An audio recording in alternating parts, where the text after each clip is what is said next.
You walked in for milk, just milk, maybe bread. You were going to be in and out in 4 minutes. 40 minutes later, you're standing at the register with a cart full of things you didn't plan to buy. And you have no idea how it happened. You didn't feel manipulated. You felt like you were just shopping.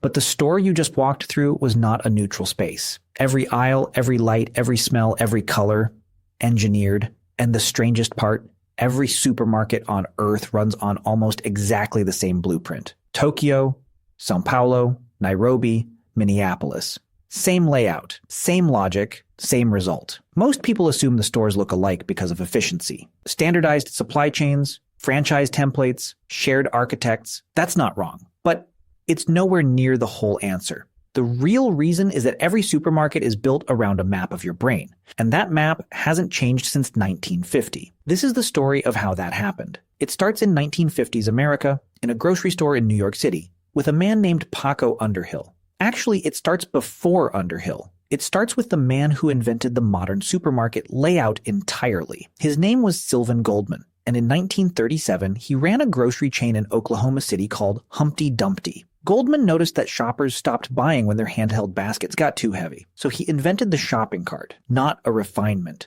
the first one, ever. When he introduced it, shoppers refused to use it. Men thought it looked weak. Women thought it looked like a baby stroller. Goldman had to hire actors to walk the aisles pretending to shop with carts just to make other customers feel comfortable enough to try. Within a decade, every grocery store in America had them. And Goldman had accidentally proven something that would define retail for the next 70 years. Shoppers don't know what they want until you change the environment around them.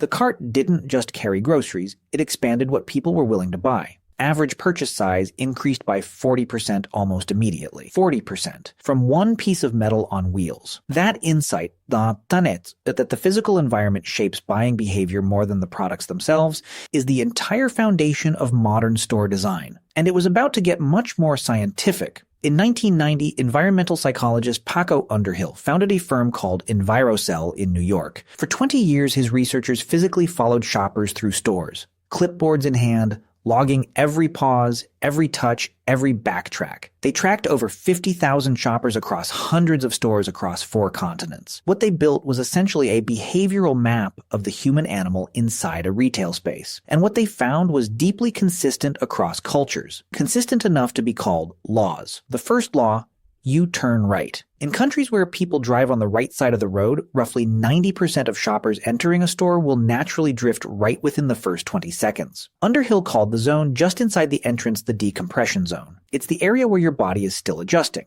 eyes adapting to indoor light, brain shifting from street mode to store mode. You're not shopping yet, you're landing. Smart stores put nothing important in the decompression zone because you won't notice it anyway. The stores that don't know this put sale items right at the entrance and wonder why no one buys them. But here's where it gets interesting. Once you've turned right and decompressed, the store funnels you counterclockwise around its perimeter. That is not an accident. The perimeter is where every supermarket puts its most essential goods. Produce at the front right, dairy at the far back left, meat along the back wall, bread near the exit. The things you actually came in for are at opposite ends of the store, separated by maximum walking distance. You have to walk the entire perimeter to complete a basic list. And while you walk, you pass everything else. Every extra second in a store increases average spend.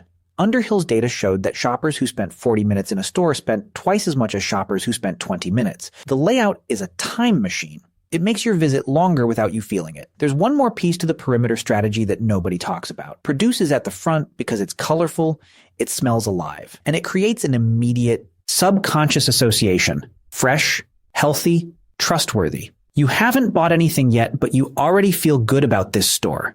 That emotional priming makes everything you buy after it feel like a better decision. Researchers at Cornell University confirmed this in 2012. When shoppers were nudged to buy produce first, they spent 124% more on indulgent items later in the trip. The broccoli gave them permission to buy the cookies. Think about the last time you grabbed a vegetable near the entrance and then felt strangely justified buying something you hadn't planned on. That was engineered. Now go deeper into the store. Into the aisles. The aisles are where the real behavioral science lives. In 1988, marketing researcher Gerald Heibel at the University of Alberta began studying what he called eye-level merchandising. The principle was simple. Products placed at eye level sell significantly more than identical products placed on the top or bottom shelf, not slightly more. Studies consistently show 35% more. The cereal companies knew this first. They fought shelf wars for decades over eye-level placement. They also discovered something stranger. Children's cereals are placed slightly lower, at a child's eye level. The cartoon characters on the box face slightly downward, so they make eye contact with a 5-year-old walking down the aisle. A 2014 study by researchers at Cornell's Food and Brand Lab confirmed that cereal characters making eye contact with children increased brand trust ratings by 28% compared to characters looking straight ahead. The box is looking at your kid, deliberately. And then there's the music. In 1982, psychologist Ronald Milliman published a landmark study in the Journal of Marketing. He varied the tempo of background music in a supermarket and measured its effect on shopping behavior without telling any of the shoppers what he was doing. Slow music. Shoppers moved 15% slower through the store. Sales increased by 38% compared to fast music days. 38%. From the tempo of a song playing in the background that you weren't consciously listening to. This is called the Milliman effect, and it is why almost every major grocery chain plays slow, low-tempo music during peak shopping hours. Not because it's relaxing, because it slows you down.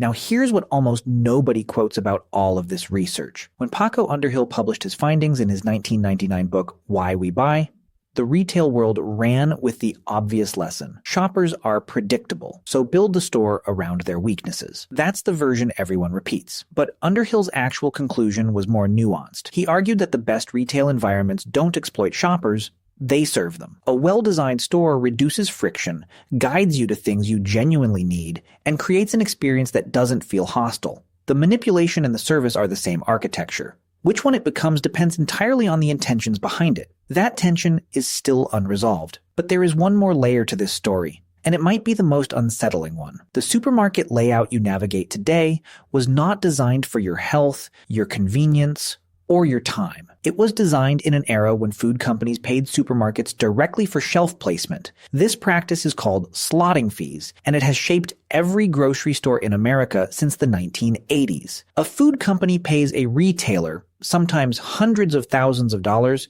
to place their product at eye level, at the end of an aisle, or near the checkout. The Federal Trade Commission investigated slotting fees in 2003 and found that some major grocery chains collected over $9 billion per year from manufacturers in placement fees alone. $9 billion a year, which means the store you walk through is not organized by what's best for you. It's organized by who paid the most. The small local brand with the healthier product is on the bottom shelf not because it's inferior, but because it couldn't afford the fee. The giant processed snack brand is at eye level not because it's better, but because its manufacturer wrote a bigger check. The map of the store is a map of financial transactions you were never meant to see, and you walk through it 3 times a week, trusting it to guide you. So what do you do with that? Some researchers think knowing is enough. A 2019 study by behavioral economist Brian Wansink's former colleagues at Cornell found that shoppers who were briefed on shelf placement tactics before entering a store reduced their unplanned purchases by 22%. Awareness is not immunity, but it's something. You can enter through the left and walk clockwise. You can shop from a list